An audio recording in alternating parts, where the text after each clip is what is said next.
Olá, seja muito bem-vindo e muito bem-vinda ao podcast Por Dentro do Mandato.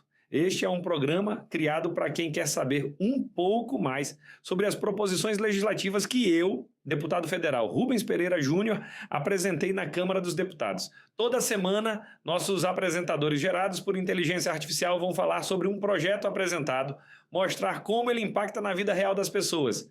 Vem com a gente! Certo, vamos desvendar isso. Imagina que alguém inventa uma tecnologia absolutamente revolucionária hoje. Aham. E aí essa pessoa investe, tipo, milhões no desenvolvimento. Só para descobrir que o documento oficial que garante que aquela ideia é legalmente dela... Só vai ser entregue lá pelo ano de 2040? Exatamente.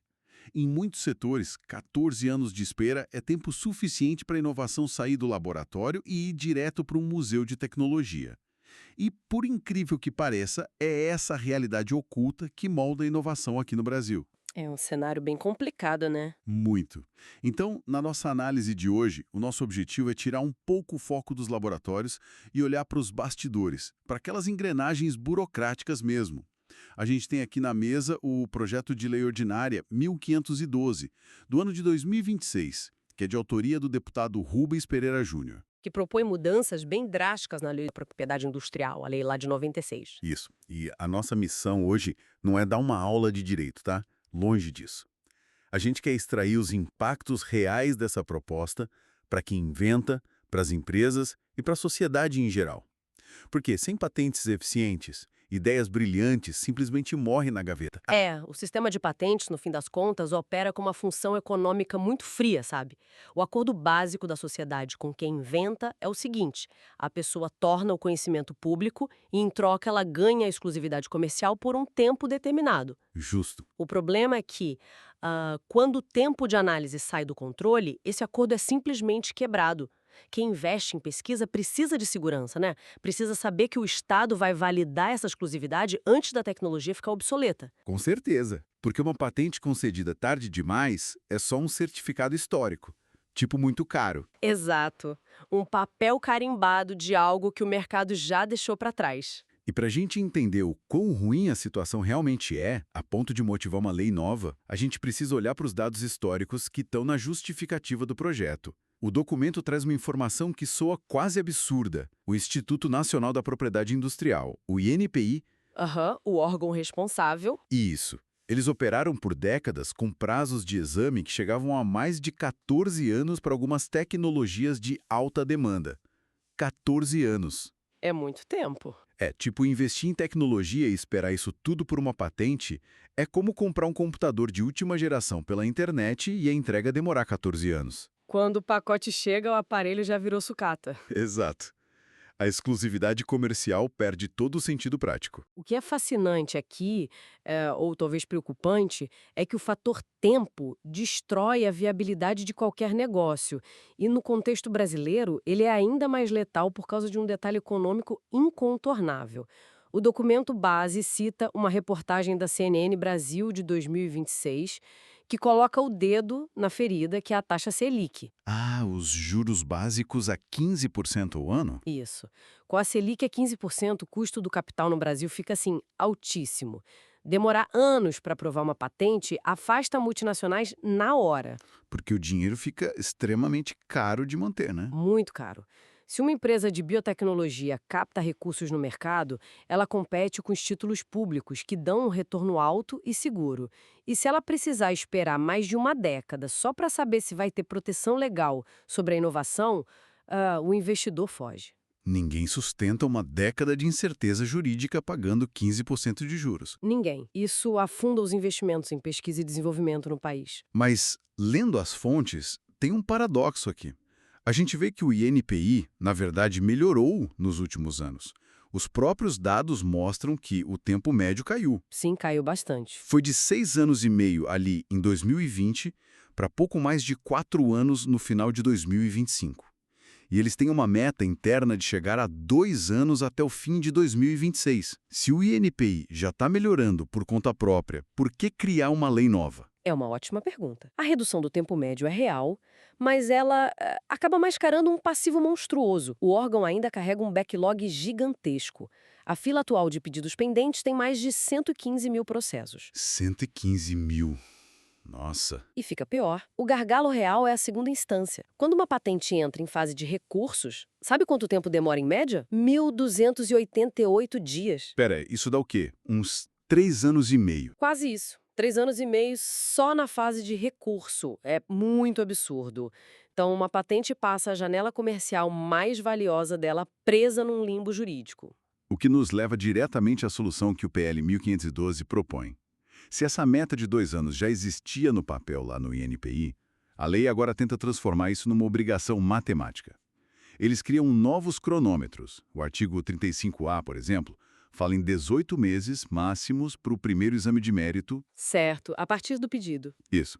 Depois, 12 meses para exigências adicionais e 24 meses como prazo máximo total para concluir tudo. E a racionalidade por trás disso é que eles pegam a atual meta administrativa e transformam numa obrigação legal exigível. Porque hoje essa melhora é uma política interna, né? Que pode ser revertida a qualquer momento. Exato. Na primeira crise política, o corte de verbas, os prazos explodem de novo. Com o PL, passa a existir uma garantia na lei e tem mais, o projeto exige um painel público, um dashboard obrigatório em tempo real. Mostrando taxas de concessão, arquivamento, o backlog. Tudo. E isso permite um controle social muito forte. E o acompanhamento do Tribunal de Contas da União, o TCU, tira o processo daquela caixa preta burocrática. Mas é aqui que a coisa fica realmente interessante porque eu quero dar um pushback na lógica desse documento. O próprio texto diz que lá em fevereiro de 2025, o INPI precisava de orçamento extra para cumprir essas metas, certo? Eles receberam 82 milhões de reais. Que foi abaixo do pedido. Sim, 4 milhões a menos do que o necessário para operar. Então, como uma canetada lá em Brasília vai forçar um órgão a trabalhar mais rápido se ele não tem orçamento nem pessoal suficiente? Tipo, isso não é fechar os olhos para a realidade da máquina pública. Olha, é uma provocação excelente. Mas a lei não ignora a falta de recursos. Na verdade, a visão por trás desse projeto é bem sofisticada. Ele cria mecanismos para expor essa ineficiência. Como assim? Fixando um teto legal, o projeto força o Estado a arcar com as consequências da própria falta de estrutura, em vez de simplesmente repassar essa conta para o inventor na forma de 14 anos de espera. Fica escancarado que o governo falhou. Ah, entendi. Mas o que acontece na prática se o INPI, sem esse dinheiro, inevitavelmente estourar esses prazos cravados de 2 anos? O que acontece com a patente que está na fila? Aí entra o mecanismo de recomposição do prazo de vigência. Os artigos 35B e 40, né? A gente precisa falar disso. Basicamente, se o INPI demorar mais que o prazo máximo legal para aprovar a patente, o tempo de validade dessa patente ganha um acréscimo automático. Exatamente igual ao tempo do atraso estatal. Isso. Se conectar isso ao cenário geral é uma mudança de paradigma enorme. E se a gente olhar de perto, o cerne filosófico dessa regra é muito forte. Sem essa recomposição, o atraso retira anos valiosos de exploração comercial de quem é titular da patente.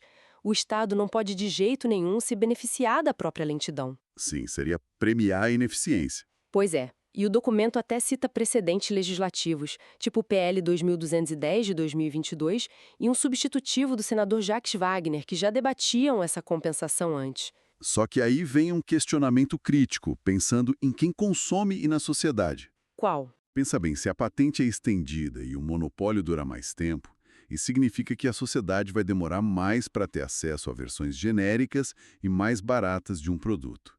O cidadão comum não acaba pagando no bolso pelo atraso do governo? Essa é uma preocupação super válida, mas a lei tem um contraponto técnico para evitar abusos.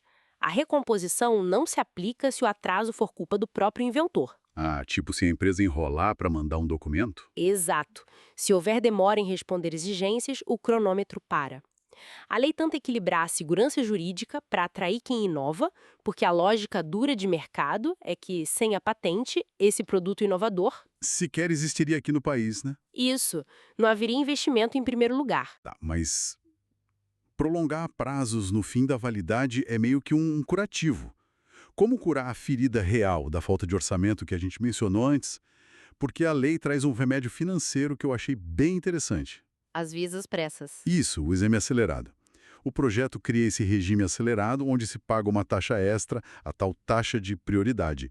E o legal é que esse dinheiro não vai para um buraco negro governamental, para o Tesouro Nacional e some. Não, ele é carimbado. Ele é carimbado para contratar examinadores temporários, aumentar a capacidade técnica do INPI e investir em tecnologia da informação. É como pagar por um passe VIP, tipo aquele de furar fila num parque de diversões lotado. Só que nesse caso, o dinheiro do ingresso VIP é usado para construir novas montanhas russas para o parque inteiro ir mais rápido. Essa analogia é perfeita. Quem tem pressa e dinheiro ajuda a financiar o sistema para todo mundo. Mas e o fator social nisso? Porque o artigo 35E garante uma fila prioritária gratuita para tecnologias de extremo interesse público. Sim, vacinas, medicamentos críticos, equipamentos médicos. Tecnologias para desastres naturais também? Voltando para a analogia do parque, é como se a ambulância sempre passasse de graça e na frente de todos. Exatamente. A inovação que salva vidas não pega fila e não paga pedágio. Mas, isso tudo levanta uma questão importante do ponto de vista técnico. O risco da pressa. Esse mesmo, pressa pode gerar erros. Quando você obriga um examinador a analisar uma tecnologia super complexa em menos de 2 anos, a qualidade pode cair. Por isso a lei, lá no artigo 35F, exige auditorias rigorosas. Indicadores de qualidade por avaliador e correção de decisões divergentes, né? Isso. Afinal, aprovar uma patente ruim ou que não deveria ser exclusiva é tão danoso para o livre mercado quanto demorar 14 anos para aprovar uma boa.